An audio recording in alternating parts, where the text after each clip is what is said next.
पूर्व विधायक सत्येंद्र नाथ तिवारी ने 26 जुलाई शुक्रवार दोपहर गढ़वा समाहरणालय में रमकंडा के लगभग 100 आदिवासी परिवारों को लेकर पहुंचे, जहां उपायुक्त शेखर जमुआर से शिकायत की कि मंत्री मिथिलेश के करीबी ने इन गरीब आदिवासियों की जमीन जबरन हड़प ली है, जिसे शीघ्र ही गरीब आदिवासियों को वापस कराया जाए। पत्रकारों को संबोधित करते हुए पूर्व विधायक सत्येंद्र नाथ तिवारी मंत्री मिथिलेश पर जमकर बरस पड़े। पूर्व विधायक ने मंत्री मिथिलेश पर गरीबों और आदिवासियों की जमीनें हड़पने का आरोप लगाया। श्री तिवारी ने कहा कि मंत्री मिथिलेश ने 200 एकड़ से ज्यादा की जमीनें गैर कानूनी तरीके से हड़प ली हैं। साथ ही 4.5 साल तक बालू की अवैध बिक्री कराई है और तमाम प्रशासनिक अधिकारियों से मोटी रकम भी वसूलते हैं। सत्येंद्र तिवारी यही नहीं रुके, उन्होंने मंत्री मिथिलेश को चुनौती भी दे डाली कि वे हर हाल में सभी मामलों की जांच कराएंगे और इसके लिए चाहे उन्हें केंद्र तक आवाज क्यों न उठानी पड़ी, वे पीछे नहीं हटेंगे। तिवारी ने न सिर्फ मंत्री मिथिलेश बल्कि पूर्व विधायक और पूर्व मंत्री गिरिनाथ सिंह को भी लपेटे में ले लिया। सुनिए पूर्व विधायक सत्येंद्र नाथ तिवारी ने क्या कुछ कहा। मिथिलेश ठाकुर यहाँ के मंत्री हैं।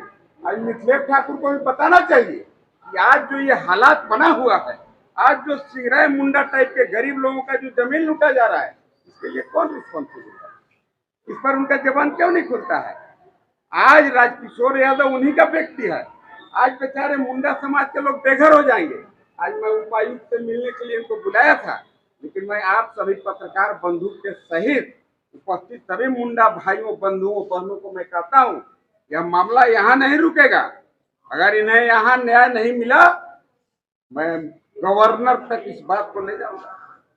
आज केंद्र में भारतीय जनता पार्टी की सरकार है, हमारे प्रदेश अध्यक्ष बाबूलाल मरांडी जी हैं। इसे मैं गृह मंत्रालय भारत सरकार तक इस मैटर को ले जाऊंगा। जरूरत पड़ेगा केंद्र के एसआईटी का गठन कराऊंगा। पर इन तमाम जो मुरझाए हुए आपको चेहरे दिख रहे हैं, ये सभी मुंडा समाज के लोग हैं। 200 नहीं बल्कि 500 साल से इस जमीन पर इनका कब्जा है। और 3 साल पहले जैसे ही मैं चुनाव हारा, मिथिलेश ठाकुर ने इनका जमीन लुटवाने का काम किया। अब मिथिलेश ठाकुर 4.5 साल तक लगातार जो गरीब का जमीन लूट रहा है, जो बालू यहाँ का चोरा करके बदस्तूर जो बाहर यूपी और दिल्ली भेजने का, बेचने का काम किया। आज पीडीएफ राशन सिस्टम, हम कह सकते हैं कि पीडीएफ सिस्टम पूरी तरह फेल है। ब्लॉक में चले जाइए, अंचल में चले जाइए, थाना में चले जाइए, गरीब गुरबा, दलित, पिछड़े, आदिवासी का कोई सुनने वाला नहीं है। ये तो एक एग्जाम्पल है। सिगराय मुंडा जी भी यहाँ पर उपस्थित हैं। इनके साथ करीब 25-30 लोग आए हैं रमकंडा से चल करके। इनका जमीन 3 साल पहले एक राजकिशोर यादव जो दबंगता दिखा करके जबरदस्ती इनका जमीन लूट रहा था, उसी के निमित्त मैं इन लोग को आज बुलाया था कि आप आइए, जिला के उपायुक्त को मिलेंगे, उनको आपकी समस्या को रखेंगे। लेकिन मैं एक चीज आपको जरूर और भी विश्वास दिलाना चाहता हूँ कि मंत्री जी की बड़ी भूल है। मंत्री जी चाहते हैं कि हम गरीब, दलित, शोषित, पिछड़े, आदिवासी का जमीन लूट लेंगे और मेरा कुछ नहीं बिगड़ेगा। मंत्री जी को पता नहीं है सत्येंद्र तिवारी है, उन्होंने हम पर 3 फर्जी भी मुकदमा कराया है, हम पर मानहानि का केस कर दिया। पदाधिकारी के मिली भगत से 353 का 2 मुकदमा हम पर कर दिया। लेकिन मैं चुनौती देता हूं मंत्री को, लाओ जाओ, तुम्हारे प्रशासन में कितना ताकत है, जितना मुकदमा करना है करो तुम सत्येंद्र तिवारी पर। लेकिन याद रखना, ये सत्येंद्र तिवारी तेरा ईंट से ईंट बजाने का काम करेगा। आज तुमको लग रहा होगा कि तू 200 गरीब पे 200 एकड़ जमीन लिखवा लिया, कई जगह रजिस्ट्री गरीब से जबरदस्ती दबा के करा लिया। आज बीडीओ, सीओ का क्या हाल है, दरोगा का क्या हाल है। आज बालू के लिए देखिए हाहाकार मचा हुआ है। आज बालू, जब मंत्री जी खुद बालू बेचते थे, यहाँ से उत्तर प्रदेश दिल्ली धरने से 20 चक्का 40 चक्का के गाड़ी से बालू चला जाता था। आज गरीब जब ट्रैक्टर से बालू लेने जाता है, पुलिस को ललकार देते हैं। अब पुलिस जाके दौड़ के ट्रैक्टर धर लेता है कि भाई बालू अब अवैध हो गया, बालू अब पकड़ लेना है। क्यों पकड़ना है? इसलिए कि भाई अगर गरीब उस बालू से अगर अपना घर बना लेगा, तो फिर मंत्री जी क्या बेचेंगे नोएडा और उत्तर प्रदेश में भेज करके। इस तरह का काफी देखिए बदतर स्थिति हम कह सकते हैं पूरे गढ़वा रंका विधानसभा का है। और इसके लिए अगर सबसे ज्यादा कोई उत्तरदायी है तो यहाँ का वही राजा गिरिनाथ सिंह। आज से 15 साल पहले मैंने गढ़वा रंका विधानसभा को बड़ी मशक्कत करके एक लोगों के सहयोग से मैंने गढ़वा रंका विधानसभा को आजादी दिलाने का काम किया था।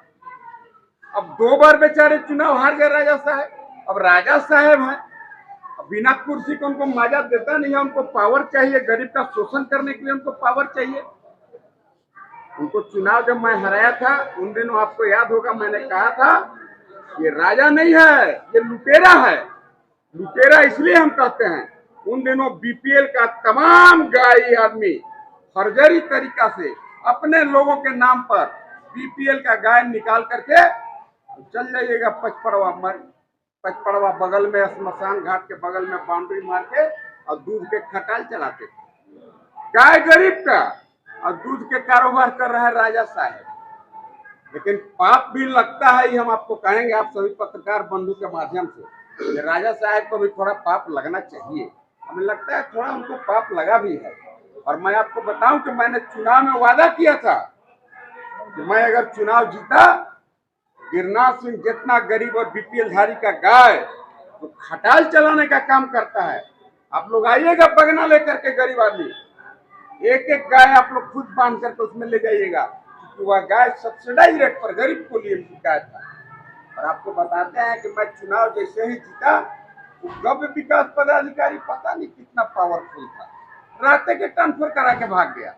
और गिरनार सिंह भी खटाल से सब गाय के रास्ते के कहीं हाँक के हटवा दिया ताकि सुबह गाय न बांटना पड़े। आज परिस्थिति क्या है? आज